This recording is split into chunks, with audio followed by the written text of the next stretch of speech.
প্রিয় বন্ধুরা, আপনারা সবাই কেমন আছেন? অপু অফিসিয়াল ভিডি থেকে আপনাদেরকে স্বাগতম। বন্ধুরা, চলে আসলাম আরও একটা লং ভিডিও নিয়ে।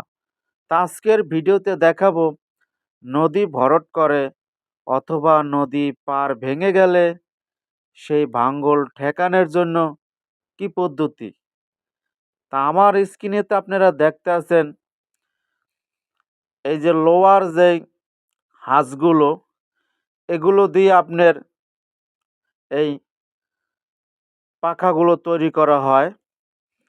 এই যে সিমেন্ট, বালু এবং আপনার খোয়া, এগুলো মিক্সার করে এই যে দেখেন এক ভাই মাথায় করে নিয়ে এসে কি করতেছে, লোয়ার যে ইগুলো হাঁসগুলো এগুলোর ভিতরে আপনার ভরে ফিল আপ করে দেয়।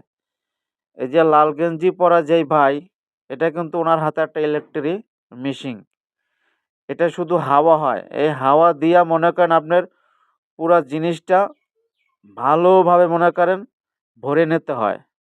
এই যে দেখতেছেন এটি কিন্তু হাওয়া দিতে আছে কারেন্টের সাহায্যে। এই যে দেখছেন পুরা ছবিল করে সাজগুলো ভরছে। এগুলো সবই আপনার এই নদী আম ভাঙ্গল ঠেকানোর জন্য যে আপনার পাটাগুলো তৈরি করা হয়। এই যে দেখেন এটা হইছে আপনার সিমেন্ট বালু মিক্সার করার যে মেশিনটা। এই যে দেখেন কতগুলো ভাই, কেউ দিতাছে পাথর, কেউ দিতাছে বালু, আবার কেউ দিতাছে সিমেন্টের বস্তা খুলে ওই মেশিনের সাহায্যে আপনার এটিরে ভালো করে মিক্সার করে নিতে হয়। এইগুলো হইছে আপনার লাল বালু। ওই যে কতগুলো লেবার ভাইয়েরা মাথায় করে মনে করেন এই জায়গায় আইনা দিতে আছে, আর বেলসা দিয়ে অনেক ভাইয়েরা মিক্সচার করে মেশিন থেকে মাইকে যখন ফালায় তখন এইগুলো আবার মাথায় করে উঠে নিয়ে আবার ওই যে ওই মাথায় নিয়ে যায়। এই যে দেখছেন ওই নিয়া লোয়ার যে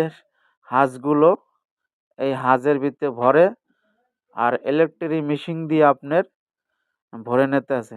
এই যে এই সাইডে কতগুলো ভাই আবার বালু ভরতে আছে। আমরা অনেক সময় নদীর পাড়ে ঘুরতে গেলে দেখি নদীর পাড় ভাঙ্গা, আবার জায়গায় এই সিমেন্টের পাটাগুলো বসানো করতে অনেক পরিশ্রম লাগে, অনেক কষ্ট লাগে। এটির এক একটার ওজন হবে মনে করেন 2 মণ 2.5 মণ। দেখেন এই যে সাইডে নদীর সাইডে বসানো হয়েছে, এই যে দেখতেছেন এগুলো হচ্ছে আপনার সিমেন্টের বস্তা।